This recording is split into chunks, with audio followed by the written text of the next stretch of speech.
Good evening, NGS, and wow, a lot of follows this evening. Uh, First off, thank you, Chair Glue, thank you, Jason, Robert, and Harkin. Uh, I'm going to get you caught up as we finish loading people into our lobby. We have Team Rainbow Strike Go, the number one seed in Div C West right now, up against uh, Roll1, who's in the eighth spot right now. We The coin flip went in favor of Team Rainbow Strike Go, and they chose to get first pick for this evening. Uh, Roll1 banned Infernal Shrines and Cursed Hollow. Um, Team Rainbow Strike Go banned Towers of Doom and Alterac Pass. And Roll1 decided that we are going to be playing on uh, Dragon Shrines for our first map. Dragonshire, I was right. Dragonshire for our first map of the evening. Thank you, Big Beard, as well. I really appreciate it, you guys. I'm doing this for fun, but I'm getting those last few followers I need to get affiliated. That would be cool to get points and put up emotes. Um, anyway, thank you for joining us. Uh, should be a very exciting evening. Let's see if Team Rainbow Strike Go, who has dominated every other opponent except for Cool Cats and Kittens thus far this season.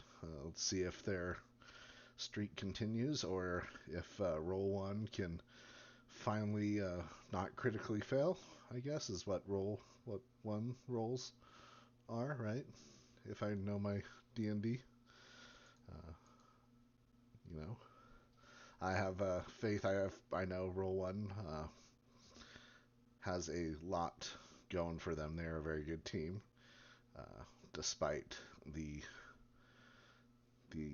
thought that they roll ones and fail. So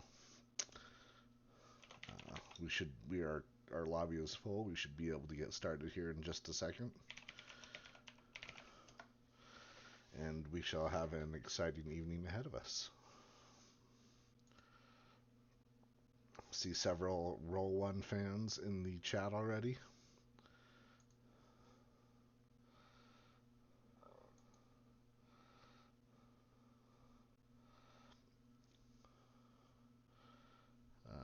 Looks like we are just waiting on the confirmation from the second of our teams to get this rolling.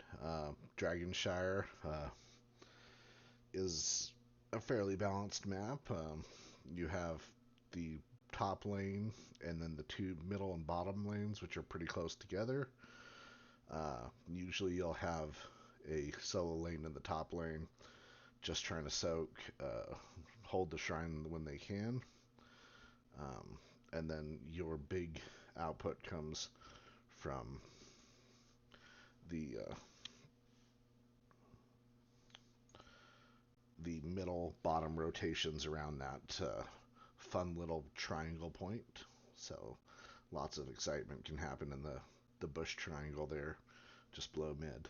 Uh, Team Rainbow Strike has first pick as Roll1, or as they won the coin toss, and that was their choice. They are going to ban Rexar, a pain in the butt in that top lane for sure. Um, no one likes to deal with Rexar. One body can sit on the shrine, and one body can sit in the lane and soak, and it's difficult to deal with. Roll1 will follow up. Is it going to be a meta ban? Is it going to be a targeted ban? Lucio. I would say Lucio is good here. It helps rotate quicker between those lanes. You can rotate up top real quick, but not top tier healer, I'd say. Stukov is up there, so perhaps the Lucio was a targeted ban for for Team Rainbow Strike Go's healer. Or maybe Roll1 just doesn't want to deal with the speed.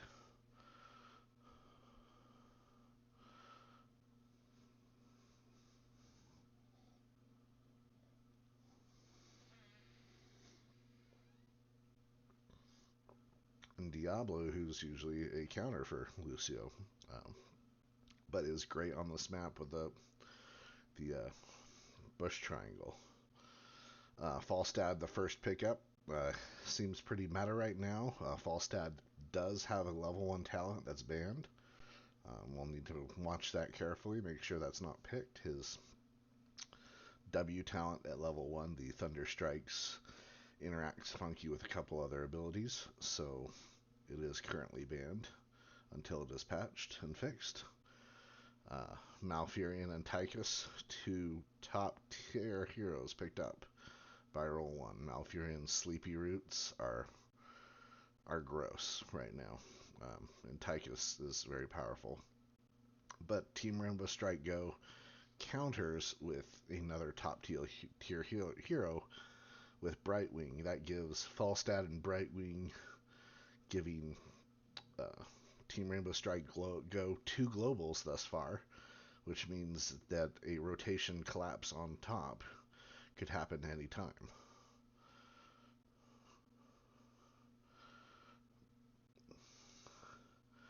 Roll1 is going to ban the Malthael for that solo lane top, not wanting to deal with the sustain up there, and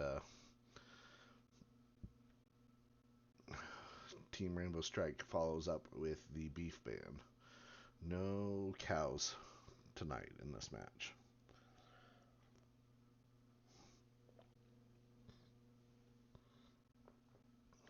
Tanks are getting a little bit lighter. There's still a few good tanks left to choose from.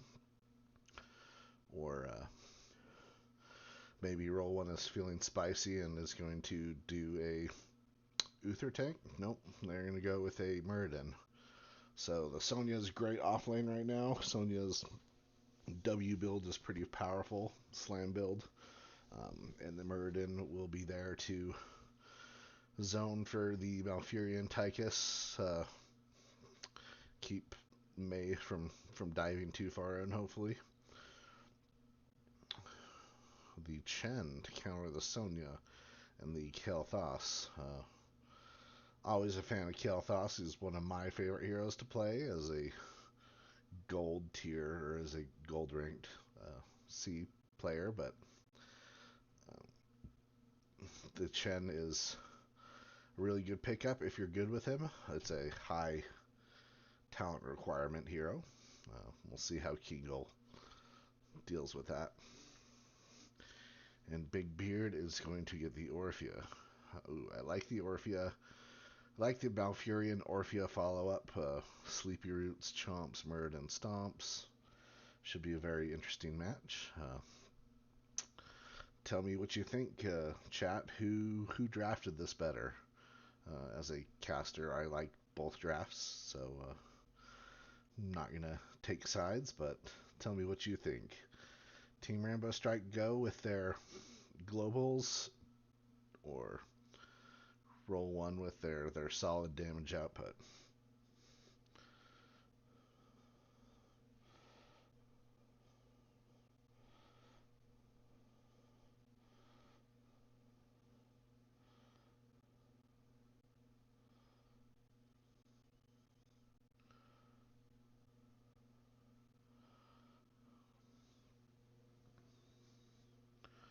The portrait synergy is in favor of Team Rainbow Strike Go tonight with the Hounds of Hell.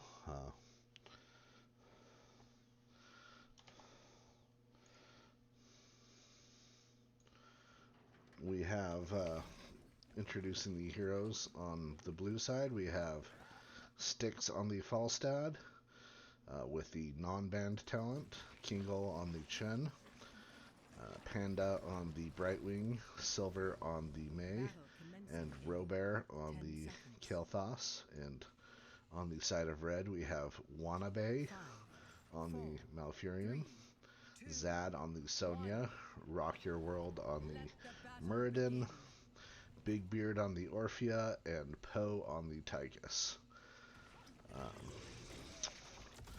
Malfurion not taking the Sleepy Roots surprises me a little bit. Wannabe needs some broccoli, I guess, to keep up their vitamin and fiber input. Both teams sprawling in the middle ground. Muradin is polymorphed. Maze trying to dive in, bumps them back into the blizzard, but takes 2/3 of her life. Sonya is getting hit by the Falstad, but manages to escape with 250 health as red team sniffs around as they rotate up, maybe to have... Oh, Poe showed there briefly. They need to go in. The Falstad root follow-up is great. The Chen dies, but in exchange, Orphea died down bottom. So, 1 for 1. Experience seems to be about on par, both sides. Kael'thas took the globe talent, the correct talent to take, in my opinion, but nothing too unusual except for the vengeful roots. Broccoli's good, but Sleepy Roots is just so powerful right now. Roll1Esports moving on to their camp. So just sniffing around mid is now starting to head up as Team Rainbow Strike Go captures the bottom point.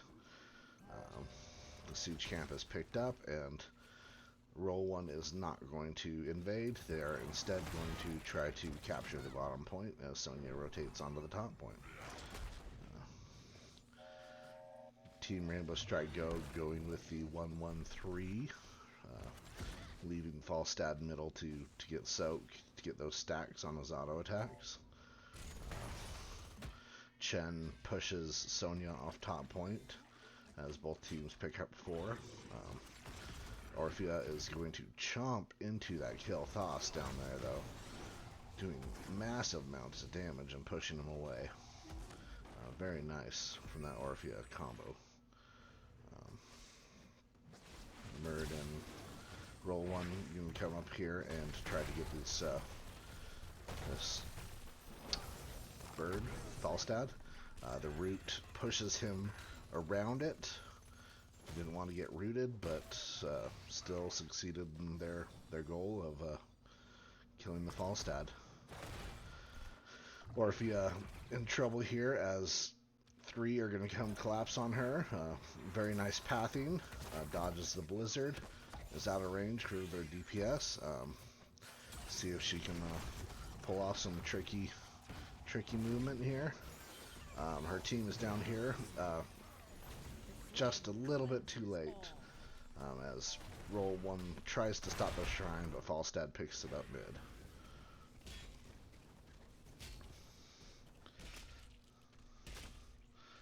Early Dragon Knights are pretty weak.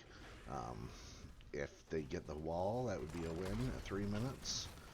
Tychus will also deal extra damage with his chain gun and melt through this Dragon Knight pretty quickly, so...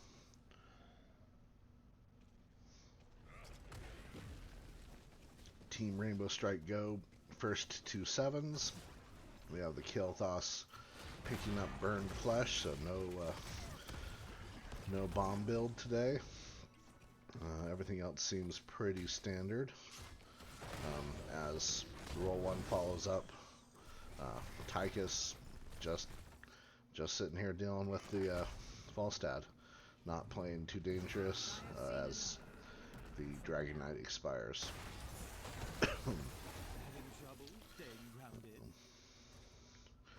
Muradin is full Q build, hoping to pick up a lot of stacks and burn down buildings. Brightwing falls low and falls to the Tychus grenade as Wannabe catches 2 in the root as well.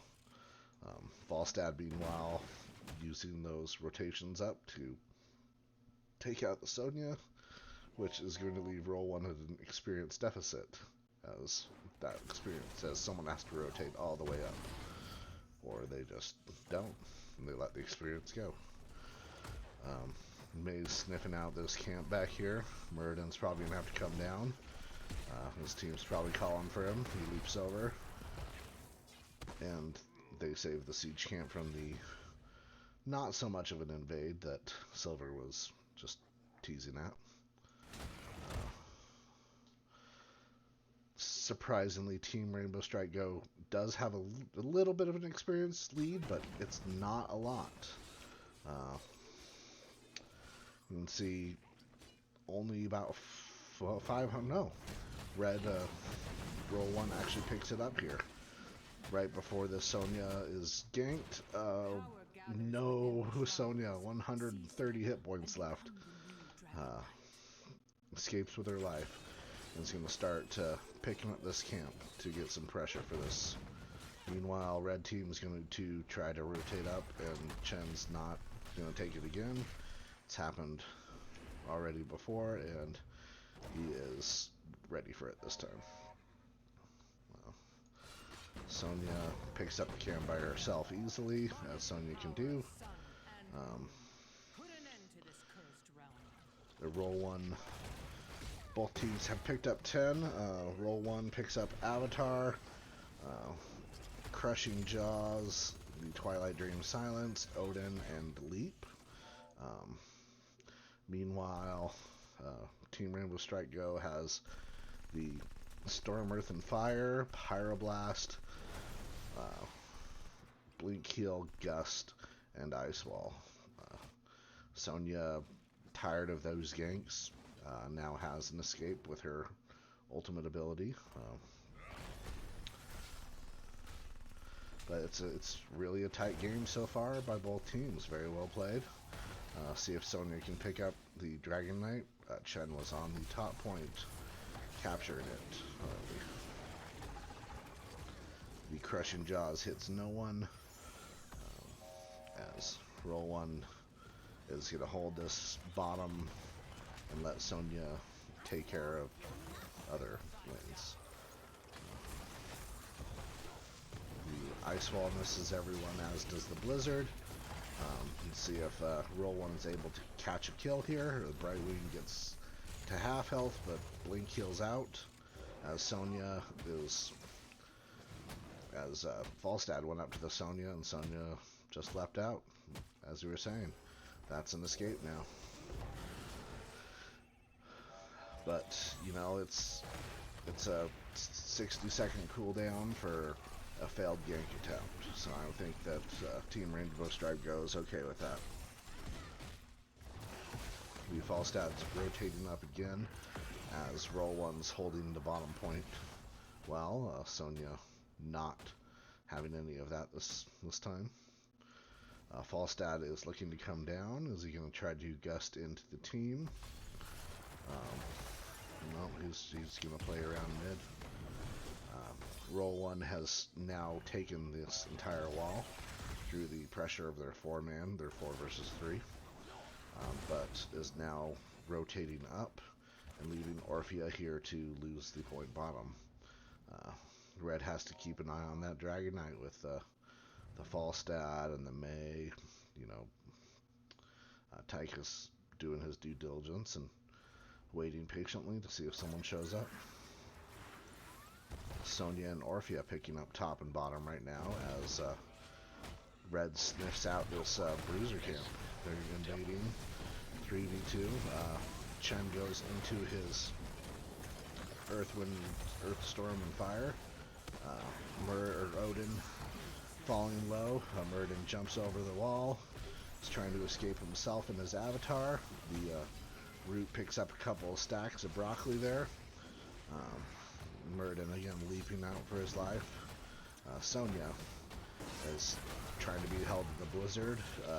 Does have leap up and jumps out with 500 hit points, as Orphea is just going to sit bottom, soak, and hold the point. A very nice engage and disengage from both teams there. That's what you like to see in these games. Orphea is going to have to back out as Mei and KT come on down and push her off the point. 3 versus Murden, 3 versus 3 now. Orphea on her way back as Chen pushes Sonya off and Falstad flies up, but Sonya was already on her way out of there, saying not today. And the 4-man pushing down here is very strong. They're starting to chip away at the health of that fort as experience has moved further into TSRG's favor. A kill could go a long way right now. An ice wall hits no one. The Orphea chomp hits a couple. Falstad gets silenced in the back line, and the Tiger's follow-up kills him. Great kill from Roll1Esports. Sonya kills Chen. This is it. This is their point. This is when they're going to pick up a Dragon Knight. They keep pressuring here, and Sonya can wander down and pick it up. That gives them a fort and a Dragon Knight ready to push.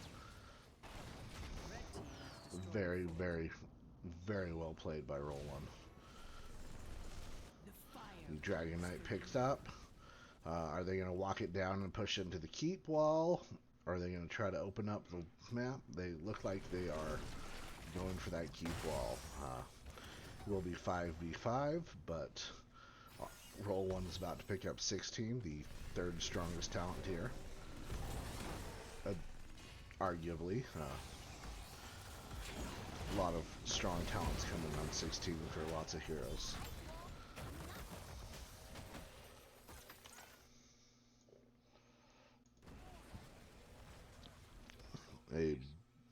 Chen gets punted out, and the wall falls to the Dragon Knight.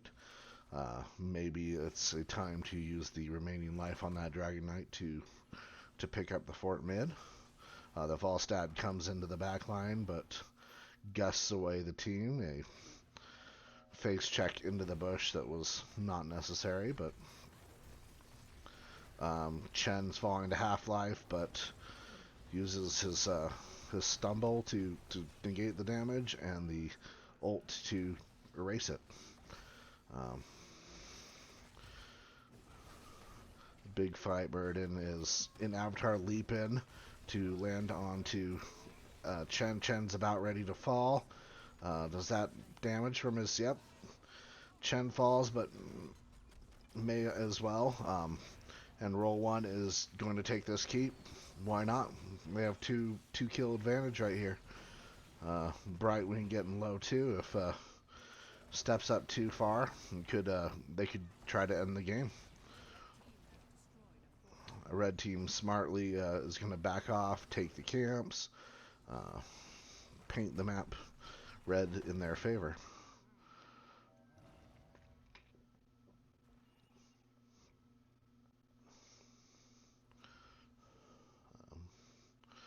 Red is going to pick up bottom camp, soak mid. Sonya's probably going to get the bruiser. Falstad, meanwhile, is getting value elsewhere. When you can't do something where the other team is, you get value elsewhere. No use just sitting around doing nothing.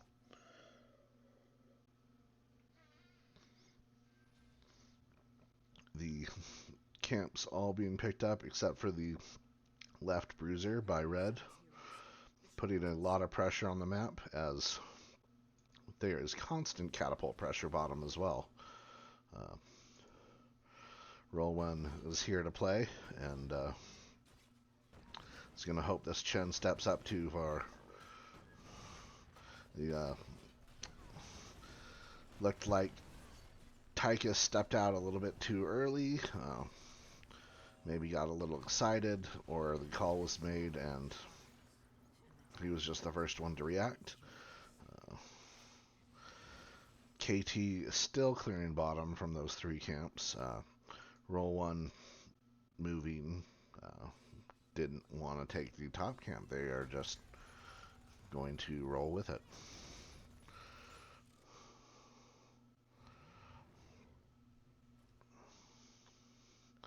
KT has left Team Rainbow Strike Go as a four-man for a very long time now, just trying to clear.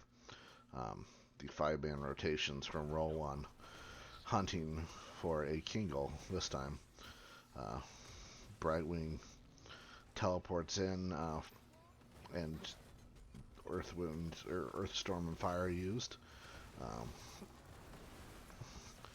The Crushing Jaws hits a few people, but a Blizzard roots a lot of them in place. The Twilight Dream follow up with the Leap on Roll1 is dropping people left and right.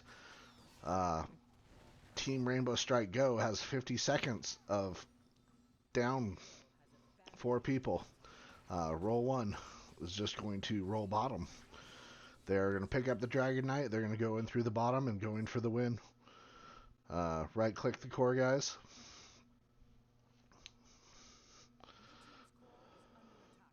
Blue team's core already has a couple catapults on it, as Kel'Thas is going to do his best to clean it up.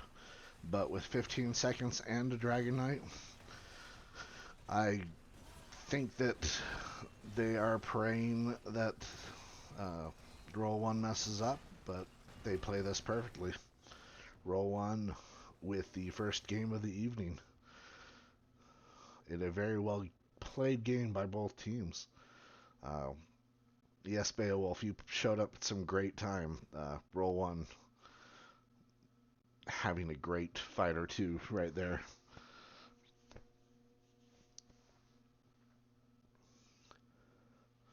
And let's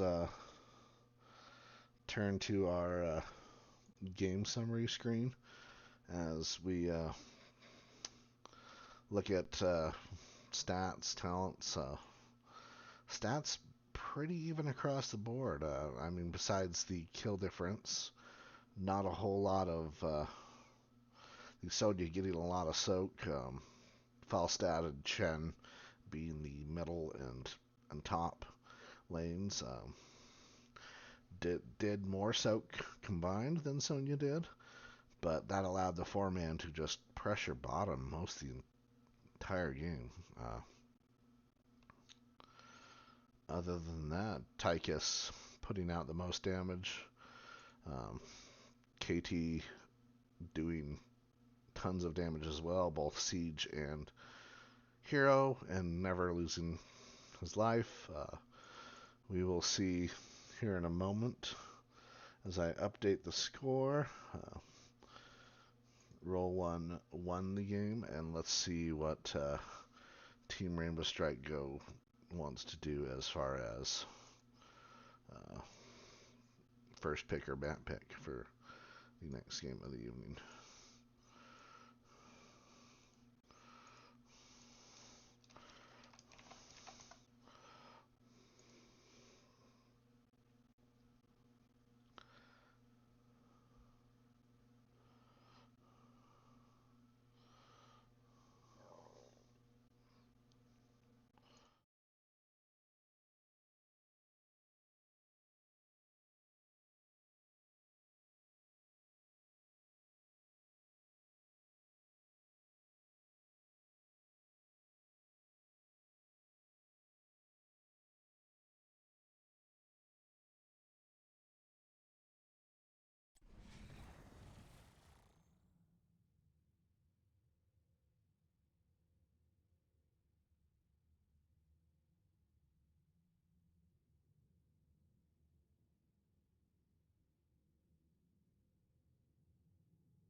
we have Roll1Esports, lost the coin toss. Team Rainbow Strike Go took the very first pick. Roll1 banned Infernal Shrines, Cursed Hollow. Team Rainbow Strike Go banned Towers of Doom and Alterac Pass. Dragonshire was chosen by Roll1 and they won it. And Team Rainbow Strike Go wanted first pick again. So we are now moving on to Tomb of the Spider Queen. Ban Key, good to see you here. Thank you for the follow. I appreciate that, my friend. You missed an exciting game 1, but game 2 is coming right up, and these two teams are a lot of fun to watch. I expect big things from game 2. We'll see if Roll1 can continue to roll over the competition, or if Team Rainbow Strike Go can strike back and take us to a game 3.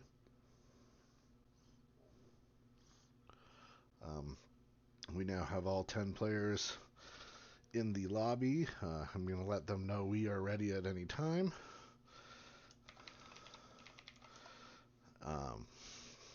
Do we expect any, are you guys expecting any targeted bans after that first game? That Orphea got a lot of value, I think. The Malfurion roots were on point follow-up.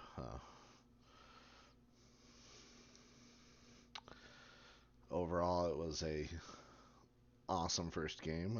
Team Rainbow Strike Go put up a hell of a start of the game, but oh, here we go. We are rotating into the draft now.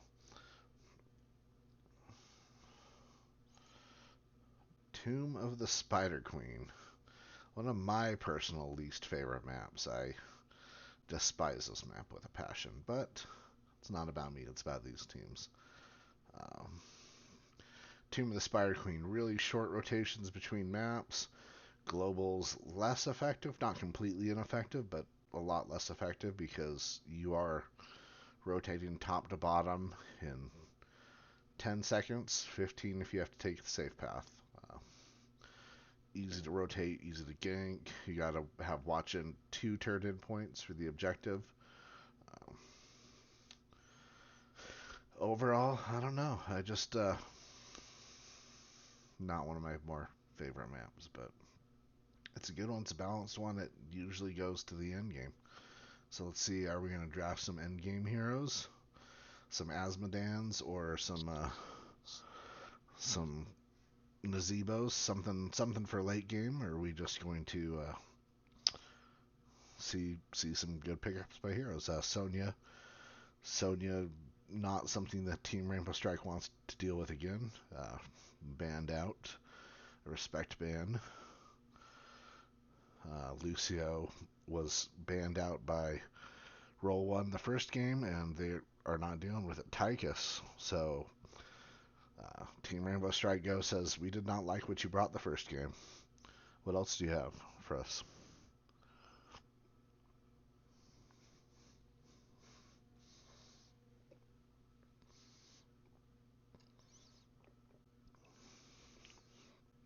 And is Roll1 going to ban the Diablo again? Or something else? Maybe the May? Nope, the Diablo. It worked first game for them. Let's try it again. The Falstad, again, first pick. And they're really committing to it on Team Rainbow Strike Go.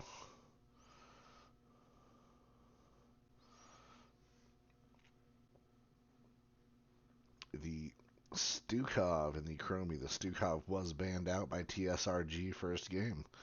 And Wannabe.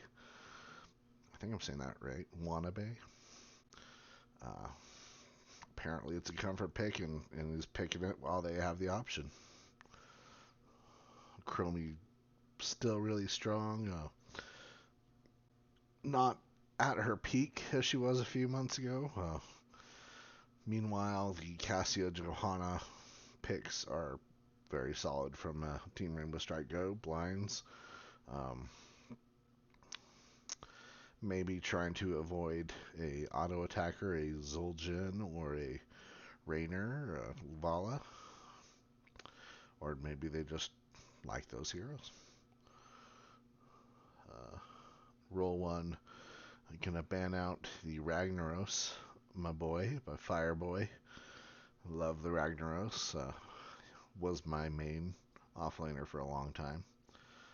Lava Wave and Molten Core just so strong. But no Fire Lord tonight.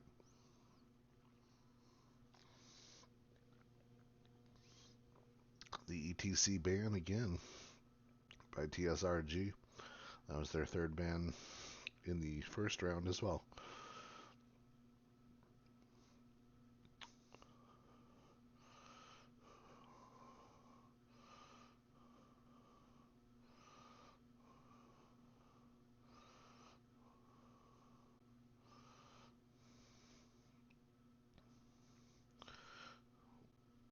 Ooh, this just got interesting. Double tank or off lane stitches?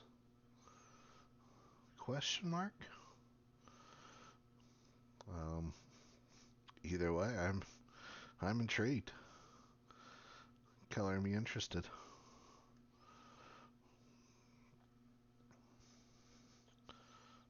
Is Rogue Bear going to pick up the KT again? Oh, Rogue Bear is going to Malthael.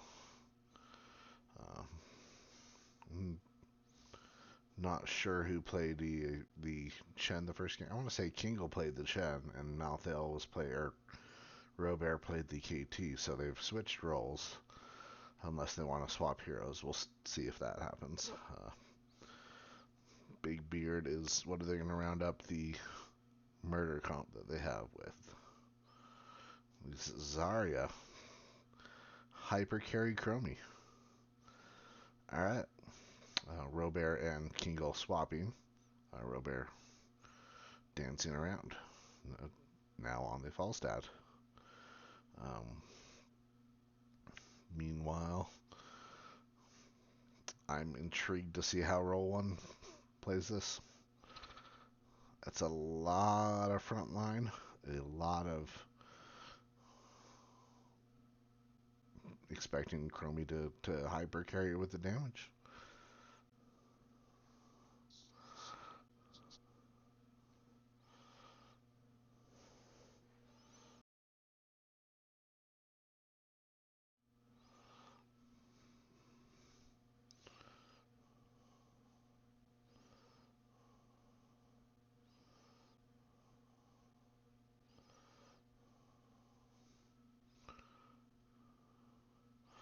So who do you like, chat? Whose draft is better? Are we going to go with the kind of standard comp build of TSRG, or is the frontline hyper carry Chromie blows everything up gonna to win it for Roll1? Leave your thoughts in chat. I'm excited to see what Roll1 is going to do with this. And I hope they surprise me. I hope I'm floored by what they have.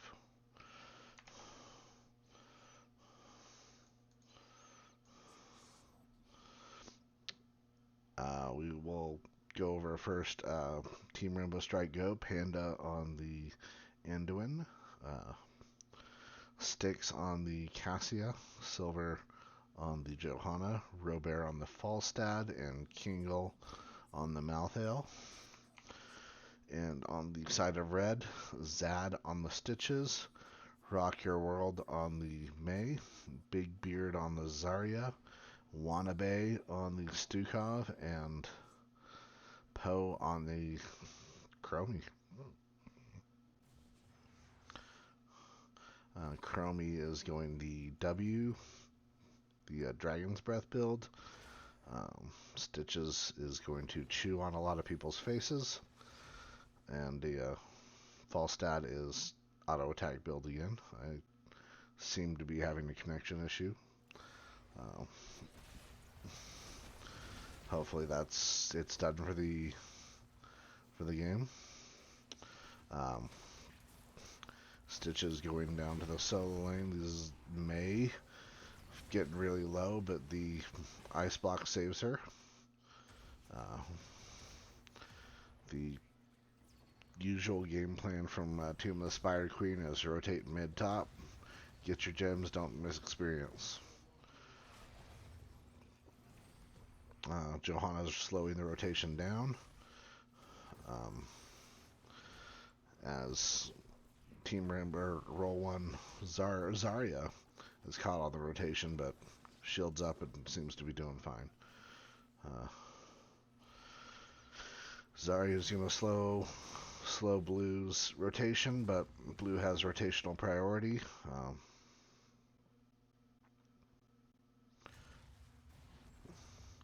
Well, this doesn't bode well for me. These connection issues. Hopefully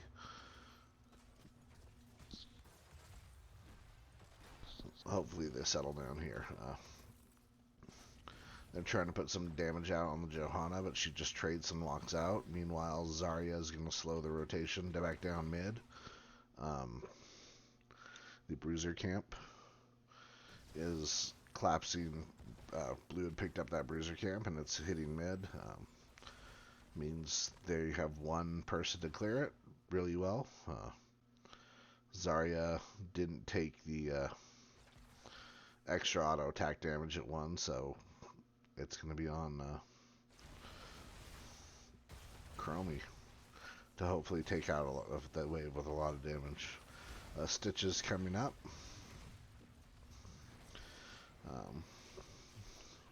The camp is cleared at the cost of Red's wall mid.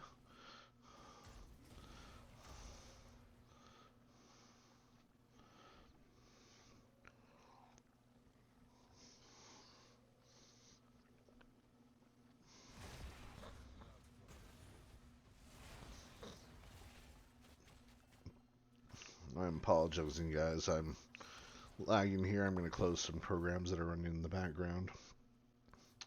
Usually don't have issues when I restart my computer, which I did right before the cast, but maybe I'm running too heavily. So far, the mid wall has fallen on the right side. Not a lot of value gotten elsewhere. Both teams close to turn in. Not a lot of attention being paid bottom, but Malthael's burning through most of his mana, and Stitches seems to be doing okay, just hanging in there. Roll1 moving back to their camp. Bay's going to try to stop any kind of turn-in funny business top.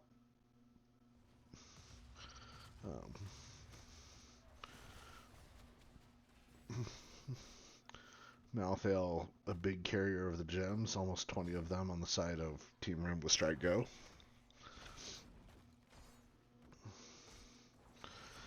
Stitches also in there with 15. See if this camp pressure does anything for Roll1. See if they can get a turn in stacked off of it. Team Rainbow Strike Go is 5 away and manages to capture it. First Web Weavers in favor of Blue.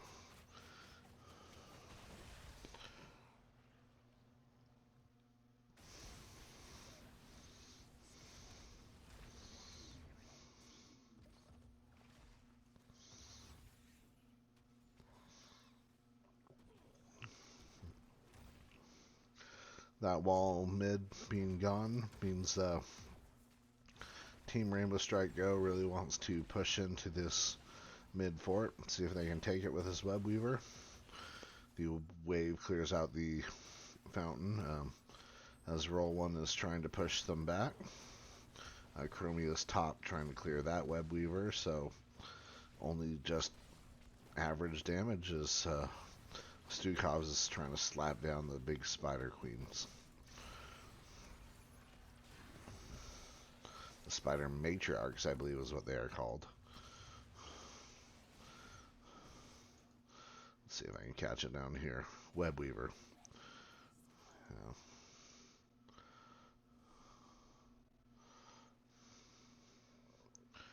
Yeah. Roll1 is looking to turn in. They have a turn in and a half. Team Rainbow Strike Go well on their way to their second turn in, though. Malthael's doing the back camp alone, as Roll1 seems to be blissfully unaware and is just trying to dance around and turn in. I would like to see them collapse on that bottom siege camp, get some value there, but they let Malthael take the back camp and didn't get any of their gems turned in for it.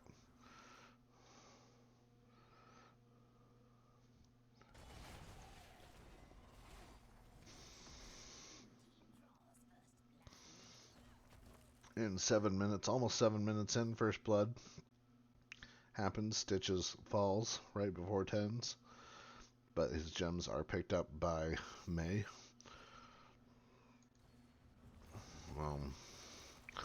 May is pretty aggressively positioned there.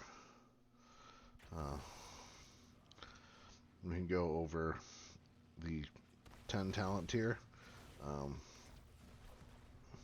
Malthael went last rites and already has his first stack. Falstad Gust, Light Bond from Anduin, Volleyball from Cassia, and Shield from Johanna. Red's still trying to get their first turn in, and Blue defending like champs. May picked up Ice Wall. We have Expulsion Zone from Zarya instead of Graviton Surge. We have Slowing Sands from Chromie. We have Gorge from Stitches and Swipe from Stukov. Chromie finishes her level 1 W quest.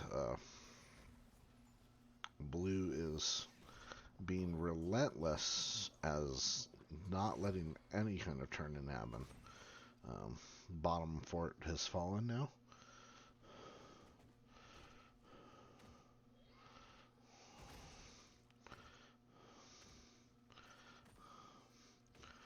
Looking at chat, Beowulf, I think that's a fair assessment of what may have happened here. They are behind on the wave clear. They really only picked up one big damage hero, and they're not securing any kills. They're not being able to get turn-ins. It's Roll1. The helping hand slows down the pick on May, but May cannot afford to lose those 42 gems right now.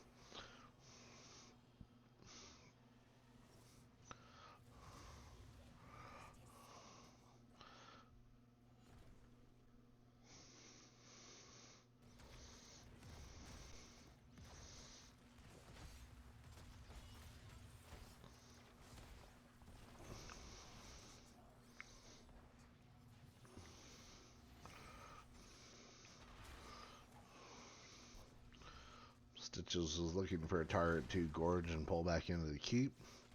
No one was in the bush. Instead, they're just going to try to hang out. Blue has taken the first 2 web weavers and has taken all 3 of the forts right now, and they are pushing into keep walls pretty hard. Roll1's still down a talent tier right now. Licking their wounds is far from over, but Roll1 needs to find their groove. They need to find those picks. They need to get some kills. They need to get a turn in. They have double turn in right now, and they cannot manage to find a point where blue isn't breathing down their necks and pushing them off the turn in. Even the bruiser camp will only provide minimal relief against a bruiser camp pushing the opposite way. The Stitches gorges the Cassia, pulls her back, but the follow-up's not there. The Stukov slaps her away, and the Chromie just misses. Another big hook. Are they going to kill the Anduin? The Anduin, the first kill on the side of Roll1. Does that give them the momentum? That Cassia is getting really low. But so is Zarya, who then falls to red side. Malthael's ult kills Stukov, and Roll1 is just trying to get out with what gems they have. Roll1 almost with 100 gems in their pockets and can't find that turn-in. Meanwhile, Team Rainbow Strike Go doing their third turn-in of the game right now.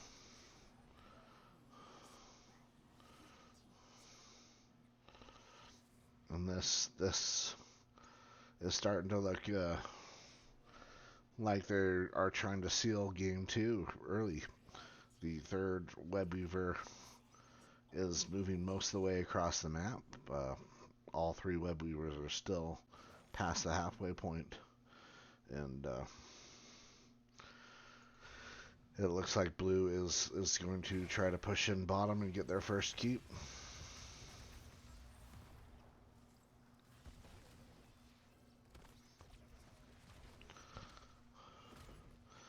With Cassia gets hooked and gorged by Stitches, is getting poked by the tower, is getting some damage out. They pull out the Johanna, but the bouncy ball manages to kill the Zarya. The last rites also finishes off the Mei, and this may be game if they can get one more kill. Blue team, Malthael falling really low from the Chromie Storms, is going to have to pull out, but Stitches has almost 60 gems. Red still has a lot of gems banked up. 2 keeps down, though. Core is under attack from top and mid. And I don't think that Team Rainbow Strike Go finishes it here. Has all of red teams back up. But it's looking really rough right now. Roll1 has 2 turn-ins worth of gems, but 1 turn-in just pushes them out and gives them relief. Team Rainbow Strike goes turning in everything they have. Are they going to sniff boss? What are they looking at? Red is going to come in here. Stitches turn in secures that turn in. Red team, all this does though is gives them a little bit of breathing room for now. The light bomb onto the Malthael, who gets ate by the Stitches and walked into the team, still stuns everyone. Oh, this is not good. It's a slaughterhouse as Chromie is the only one from red to walk out alive, and Malthael, Team Rainbow Strike goes gonna move in on the core. They don't care about the web weavers. Just dodge Chromie shots and win the game. I believe we are going on to game 3 here, friends. GGs are called from both sides. My connection issues seem to have settled down. Thank you for your patience through them, and I don't know. I'm gonna if Roll1 manages to win game 3, we will have to ask him about that draft. A little bit curious, but overall, red team getting 3 kills over the course of the game, and 1 turn in at the very end.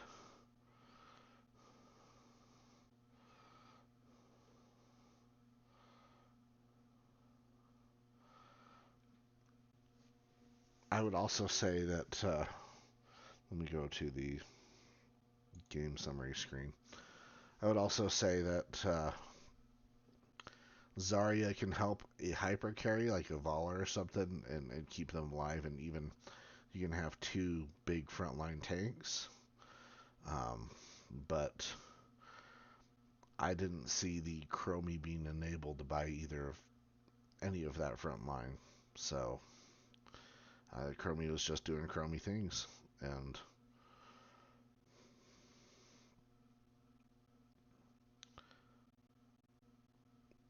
it was what it was. Game 3, let's take it. More games, more Heroes of the Storm to watch. Uh, I'm gonna send us to an AFK screen while I use the restroom and update scores, and we move into the third game of the evening. Thank you for coming again, guys. Thank you for all the follows. I love it. I'm forever grateful. I'm I can almost taste the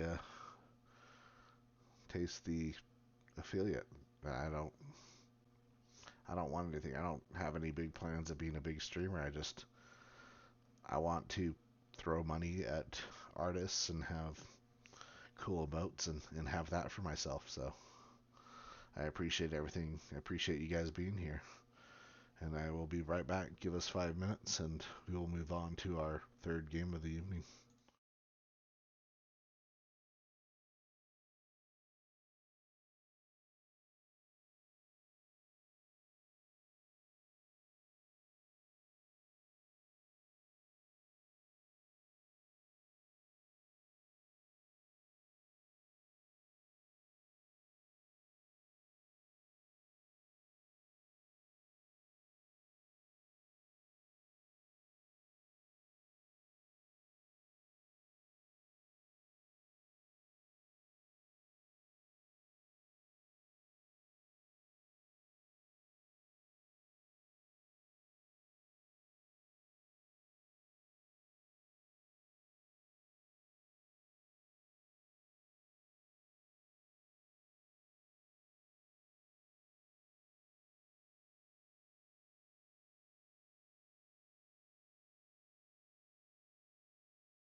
All right, welcome back, sports fans. I appreciate the break. Whoa, I must have checked the wrong box on my thing. Uh, there it is. Yes. Uh, Garden of Terror. It will be our third map of the evening. It was picked by Team Rainbow Strike Go. Um, People are throwing out the dad jokes there. Uh, I will toss my own dad joke into the field. I recently bought myself a horse. I named the horse Mayo, and occasionally mayonnaise. So there we go. Enjoy. Our teams are all in the lobby. I'm going to let them know we are ready whenever. We have teams look like they are getting ready for this third and final match between Team Rainbow Strike Go and Roll1Esports. It's been a blast so far. Uh, Here we go, straight into draft.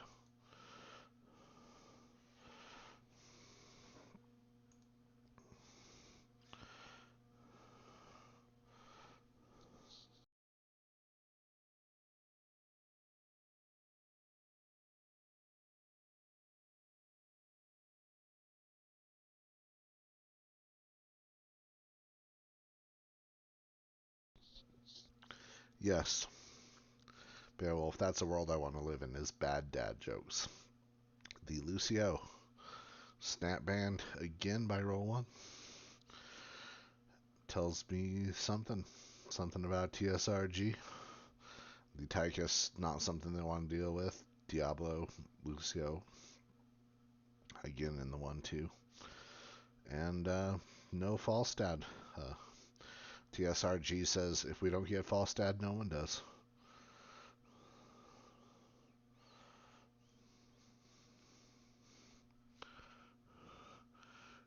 Chromie, first pickup by Roll1. Poe did well on the Chromie. It didn't feel like it was enough to carry them, and hopefully they have something else up their sleeve that they were hiding for this game 3. The Sonya, again, very strong, as I said in game 1.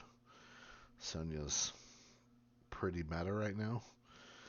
And May picked up. May has lost every game so far this evening. I'm just putting it out there. She lost game 1 for TSRG and lost game 2 for a Roll1. Uh, does that luck continue, or does TSRG turn it around?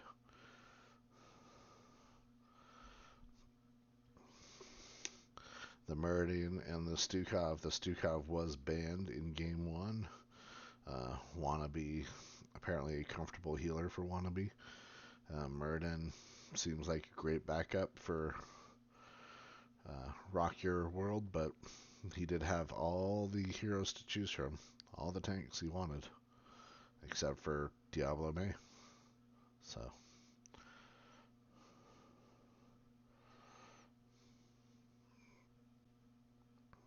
Greymane banned by Team Rainbow Strike Go. They don't want to see that camper, that dive hero.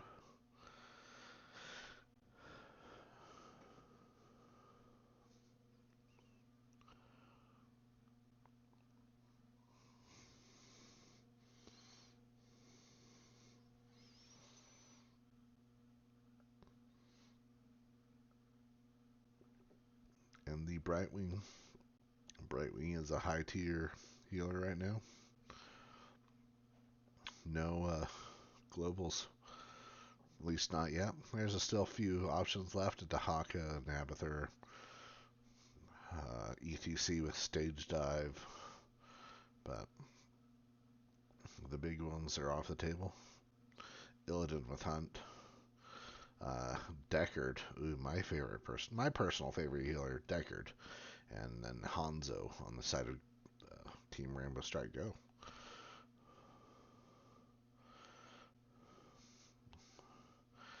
Garden of Terror is... I see where you're going, Beowulf. Garden of Terror is less rotatey. I guess it's a little bit more pick up camps when you can. And wow, the heavy front line again from Roll1 with a Rexar and a Dahaka. Color me surprised on this one, guys. It didn't work for them in game 2.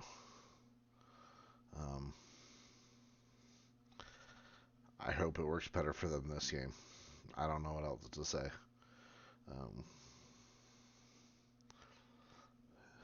Team Rainbow Strike taking the same path.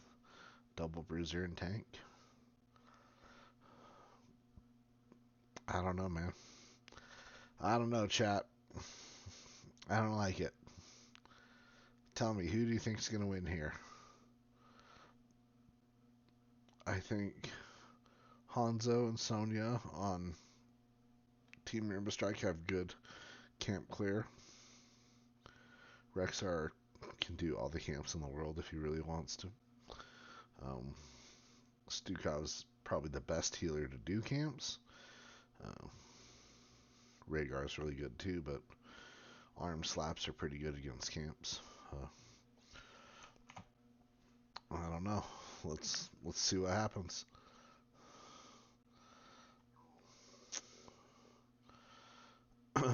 On the side of blue, we have Kingo on the Sonya.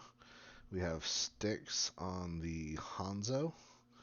We have Panda on the Deckard, I think. We have Robert on the Diva. And we have Silver on the Mei.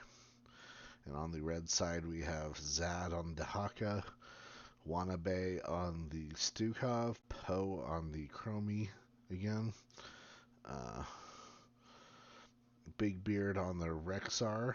And Zad on the Dahaka. Or I think Rock Your World on the Murden was the one I missed. Teams engaging middle. Getting a stack for Murden. Hanzo picking up 2 of his bouncy arrow, his deflect arrow. That was a great pull and follow up against that Mei. Didn't secure the kill, but caused her to retreat. Meanwhile, Blue has top and bottom lane heroes already up there, as Red is going to try to chase Sonya around. Just let her go, guys. Rexar is moving around to a camp as soon as it spawns. Can't miss this experience up here, but Rexar, he did not take the camp clearing talent from Misha. Instead, he took the more wave clear from minions.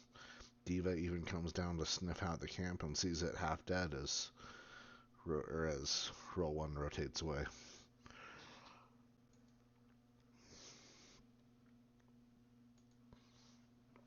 First camp picked up by Team Rainbow Strike Go on their bruiser. Followed shortly by the siege camp bottom. This is a big camping map. Oh, that Chromie auto attack flew over the wall and hit him after his leap. Wow, that was very unfortunate on Hanzo's part, but well played from Roll1 for first blood on the Hanzo from a Chromie auto attack. Nothing too outside the standard across the board for both teams. Hunter-gatherer. Yeah, nothing too abnormal. Let's see what we have as far as damages go.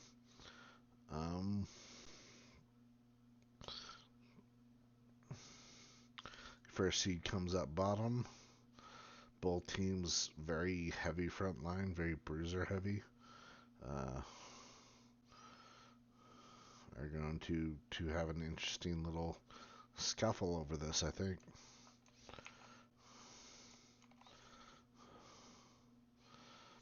Sonya is clearing top, so that leaves, it's a 5v4 down here.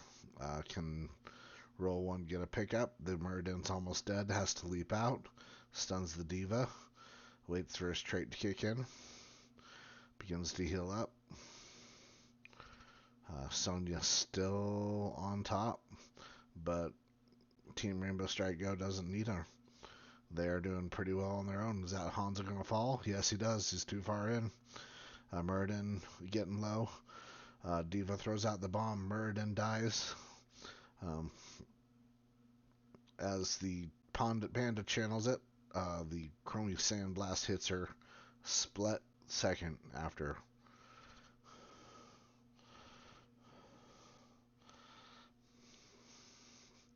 Rexar is moving up to stop the siege camps that have now taken half of the top fort, and they lost the seed. Pretty painful trade there, but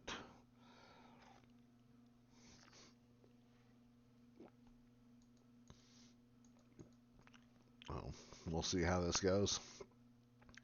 Muradin gets on his 10 stacks on his base level quest. No camps up on the map, nothing to do but soak or pick someone off. The D.Va sees 3 people ahead of her and queues through all 3 of them.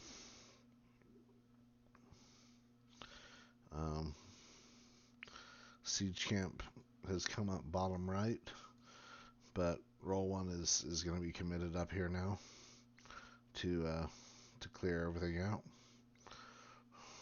The Dahaka pulls Sonya back into the bushes, but no follow-up.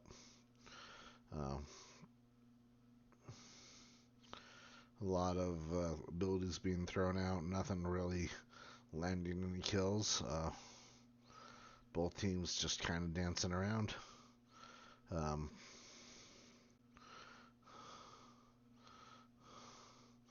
The D.Va gets into the back line, is hitting the Rexar and the Chromie.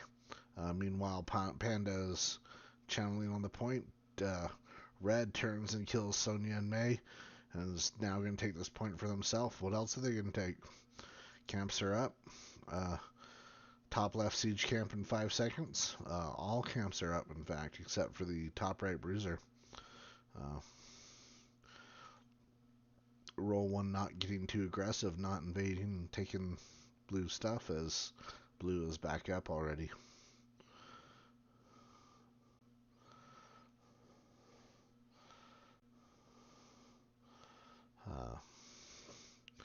Experience lead about 75% of the level in favor of Roll1Esports as they pick up 2 camps. They hit the 10s. This is the time to engage. If they want to invade, they need to do it now. Roll1 is doing just that in the bottom left of the bruiser.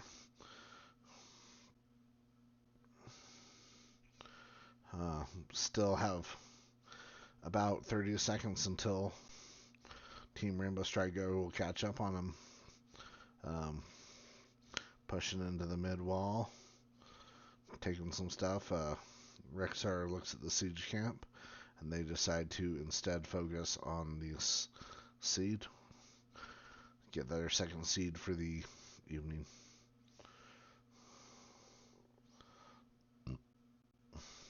Mei is pushing top, is going to start clearing minions.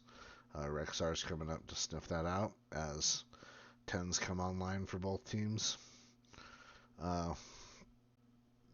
Hanzo arrow from afar gets a big stun onto their front line, but Dahaka falls to a sleep from the Dagger Pain's stale well. I think was what secured that. For Team Rainbow Strike Go, we have Wrath of the Berserker. We have Bunny Hop, a little unusual there, but it's good talent. Stay a While, Dragon Arrow, and Avalanche. And for the side of red, we have Avatar, Boars, unleash the Boars from Rexar. A big shove from Stukov. Isolation from Dahaka, and slowing the sands from Chromie. Uh, Blue is just going to take this. Red's going to give it. No reason to fight over it. No reason to invade. The next seed is objective from either side, so next seed has to be fought over.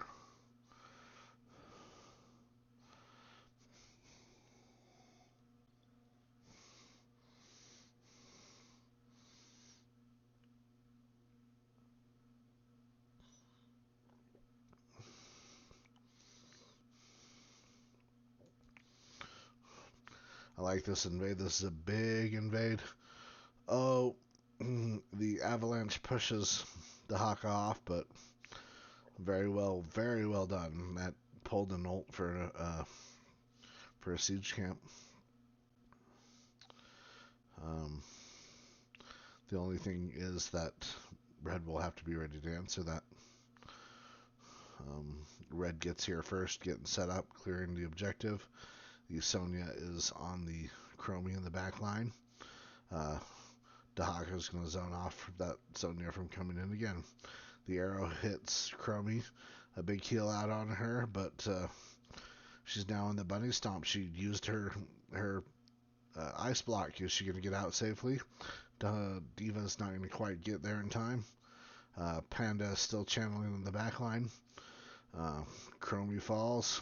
Stukov falls. Is Muradin going to be able to get out with a big leap? He's really low. TSRG's chasing. The Dahaka tongue onto the Diva is going to do some damage. Maybe kill the mech. Not even quite. Didn't quite get that even. It was a very painful fight from Roll1Esports for Roll1Esports. Game's not over. Still a lot of game left to play.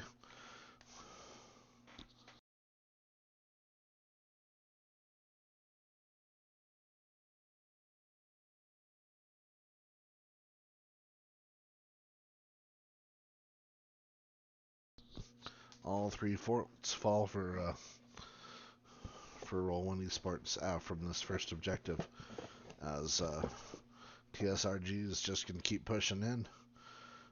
Roll1 is trying to clear bottom, but it still gets out its shutdown. Meanwhile, the objective ends, and we have a little bit of a break before the next one. I think seeds are about 45 seconds after the seed's done that they spawn the 30-second countdown, except after an objective, and I think it's like a minute and a half, so a little bit of a breather before the next seed.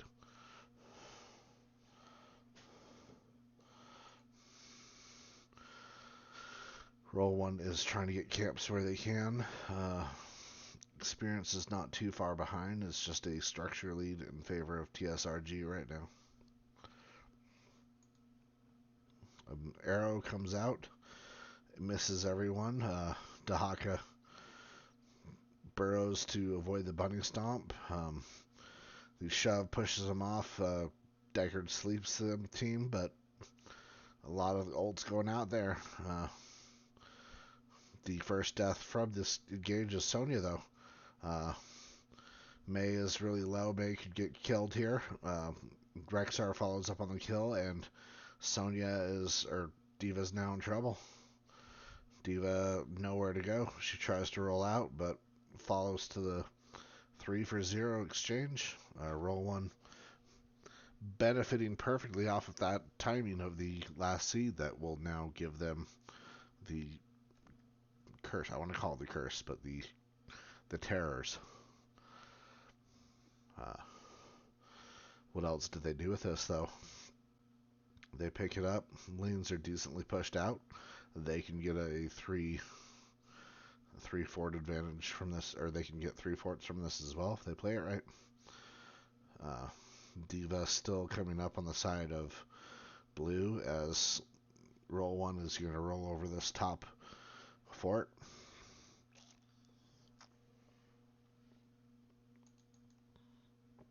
Team Rainbow Strike Go, meanwhile, clearing mid. Rexar and Sonya dancing bottom. Bottom should still fall as Roll1 commits to the top lane. They have an almost full life Terror still. Are they going to get more than the wall, or are they going to back out? The Terror pounding against that keeps down to 75%.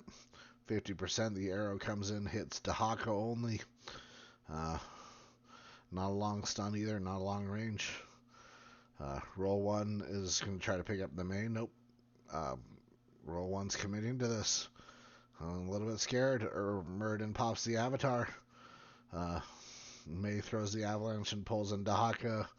And Murden, do you have a leap? He does not. But Roll1 was going to push a little bit more. They're just backing out now. Bombs out. Sonya, meanwhile, is down, pushing into the keep. Takes the wall, but it gets a little bit of experience, or a little bit of the damage on it, but not as much as was required top. Roll1 needs to get out. Team Rainbow Strike and Go knows they're there. Get out, guys. It's not worth it. TSRG is just going to secure the camp. Roll1 does the smart thing and just clears.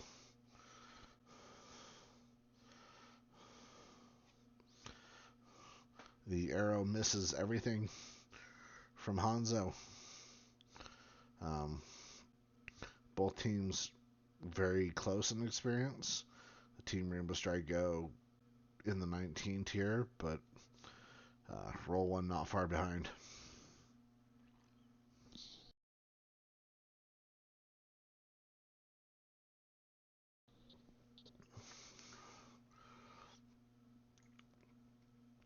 Seeds less useful at this point.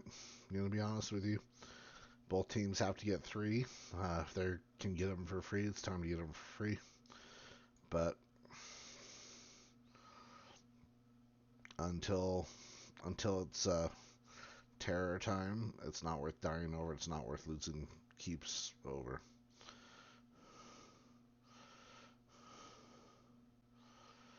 I wonder what's this top keep has 5,000 hit points. Not enough to backdoor really easily. Roll1 is looking for 20s now. They are going to be behind shortly, but not far behind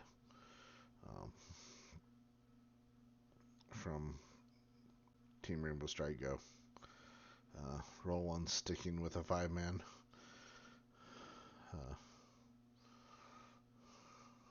Just bobbing and weaving, looks like. They need 20s, and then which they do get, and they need to have a good engage here. Team Rainbow's, or our Roll1 is still on the defensive right now, significantly far behind on buildings.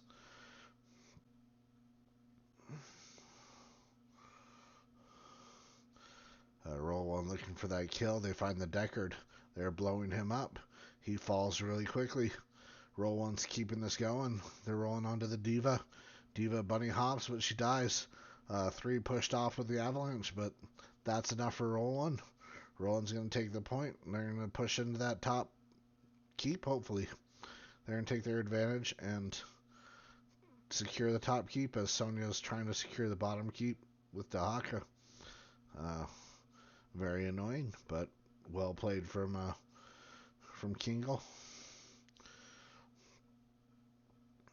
Red team in exchange takes the top fort, or top keep. So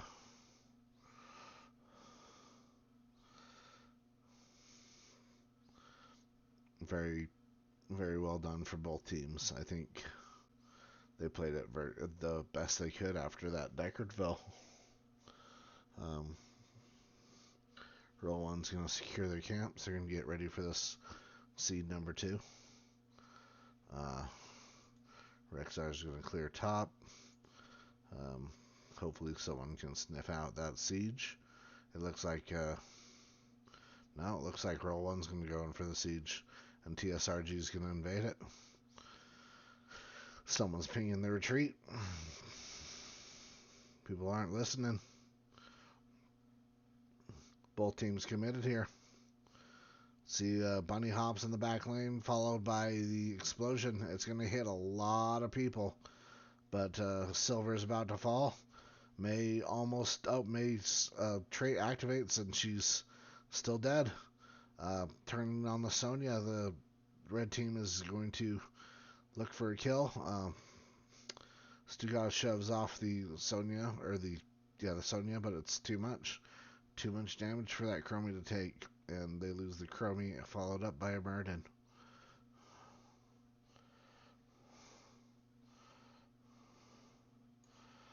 There was a lot of fighting over a siege camp, and to be honest, I don't think it was worth it. Dahaka pulls in the Diva, taking tower shots, but manages to walk out still. Red team took bottom fort, which at this point, yeah, as blue takes their second keep in exchange. Blue's going to rotate back off to this seed and get ready to prep for the third seed to get a second terror wave.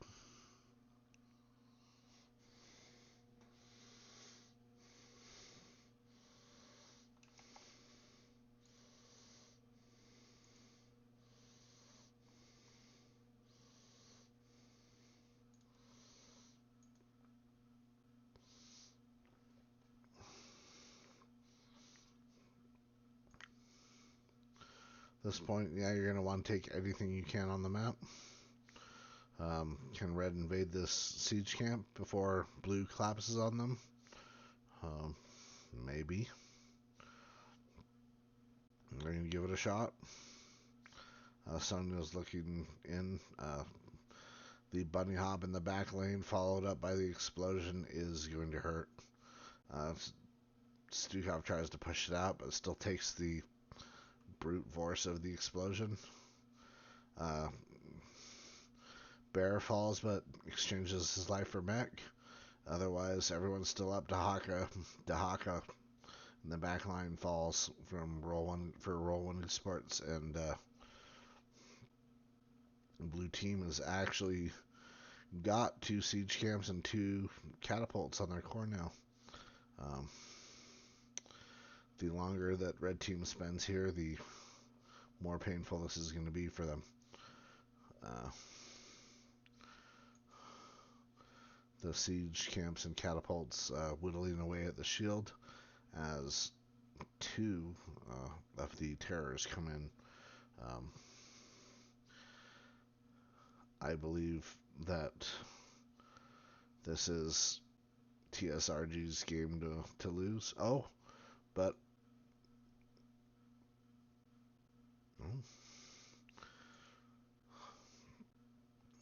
some damage out on the blue core as well, but red core has fallen quick to the terrors, and that is GG's. Team Rainbow Strike go with the reverse comeback. Let's see if anyone would like to interview.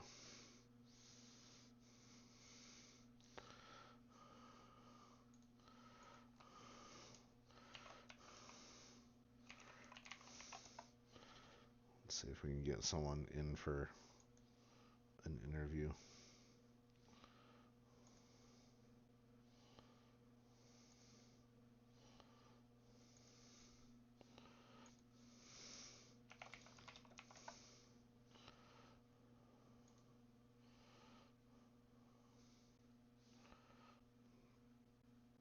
GG's, both teams played their hearts out, and it was very exciting to watch, but TSRG with the reverse comeback in their favor.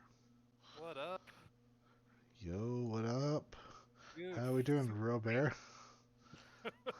Super hyped for that win. Freaking tough team. Oh man, that was an exciting game. Let me make sure my kid messed with my settings. Can you chat with me real quick? Wait, say that again? I just wanted to make sure that I was capturing your audio. I am. My Okay, kid, maybe. Am I good? Am I good to go? yeah, my kid messed with my audio today. So, Okay, uh, cool. anyway, that was a set of games to watch. That was a lot of fun to cast and watch. You guys feeling good about that reverse sweep? I bet. Yeah, I mean, super just excited just to win in general. I mean, how it happened, I guess it added to the dramatics, but just super excited to get the win. They're a tough team. We've played them a lot in scrims in the off season, and they had our number more often than we had theirs. So, um, yeah, just excited to beat this team. Yeah, they Roll1 is definitely a great team to play against. Let's talk about Dragonshire. You guys picked up the fall stat early. You guys picked up the double global, in fact, with the Brightwing fall stat to a map that even benefits globals.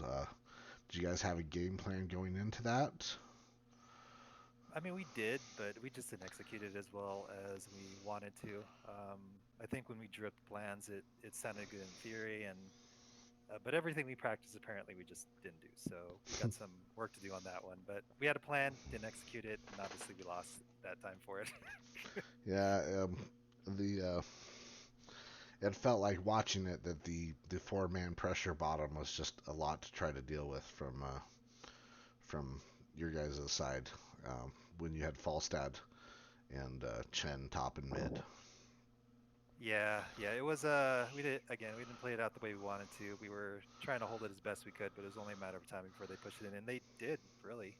They slowly whittled it away and took it down. So fortunately, we dropped that game, but again, just excited to get the win for sure. Yeah, moving into Tomb of the Spider Queen.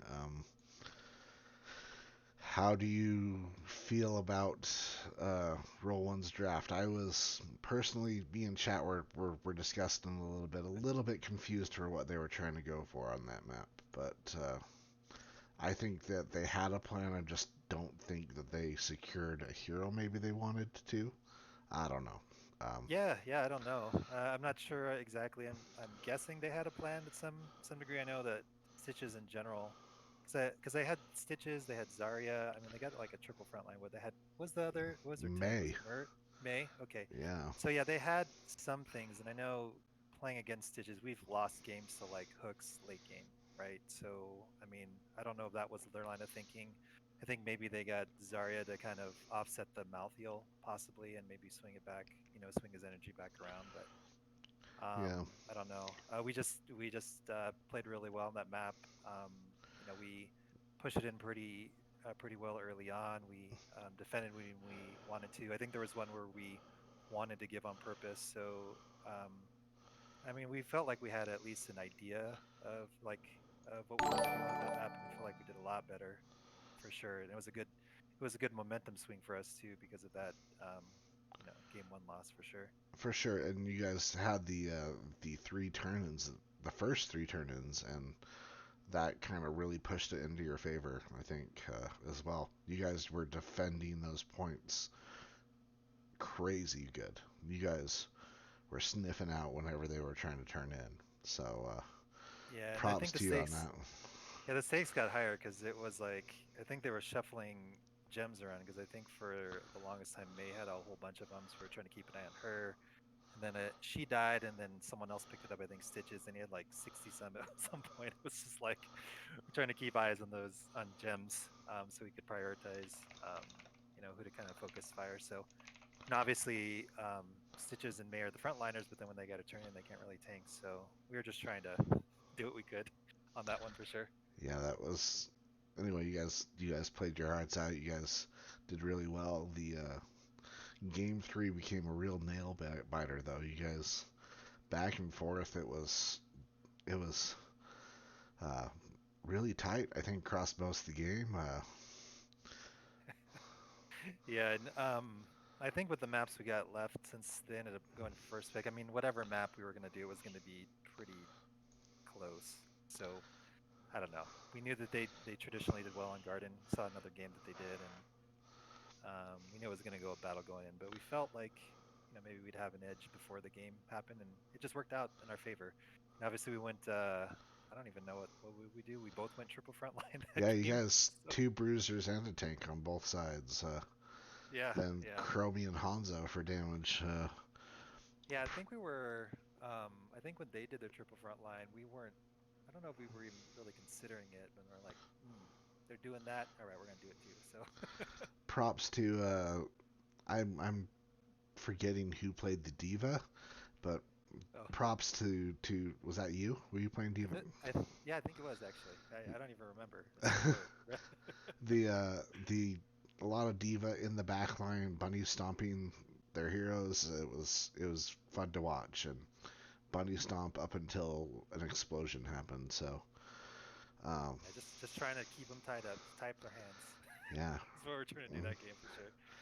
Anyways, congratulations on the win. It wasn't a domination, but you guys pulled it back in the end. Um, I'm gonna leave the floor to you guys. If you want any shout outs, go Yeah, ahead. yeah, for sure.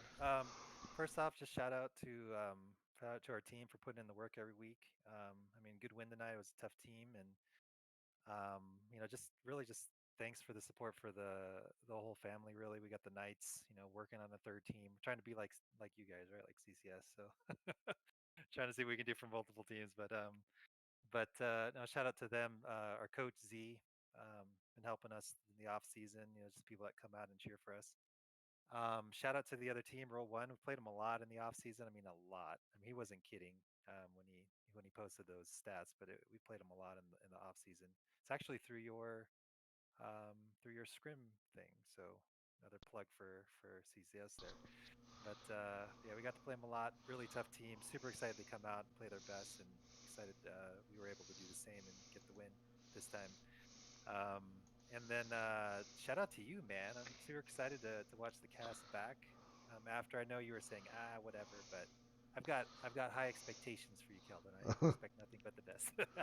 I hope that I can at least live up to that then. Uh, Yeah, for sure. But thanks for putting us on a forum. Greatly appreciate it, man. And keep doing what you're doing. And just shout out to NGS for existing. I know you guys are pretty involved in that scene, and I mean, just all the hands and the volunteers that go into everything every week is really cool to see as a player. We just got to get more teams, right? More teams, more divs. yeah, And last shout out is just to the people on the front lines. A lot of us have vaccines, not everyone, but a majority, and maybe we'll actually get to see each other like in person one of these days here. So, but all those people that did a lot of hard work and sweat and tears, and especially in the healthcare field, keeping everyone safe through all that time. But that's all I got, man. yeah. Well, thank you for letting me cast you guys, and all those shout outs are wonderful. I can't argue with any of them. Maybe I I should throw one you can argue at next time. I love. I'm going to say that NGS is something that kind of binds us all right now in this hard time when we're all stuck in our houses and just For trying to get sure, through it. And we all love this game. And NGS for sure, for sure. NGS 100% agree. is that bond. It's wonderful that this game's still around because people love it so much.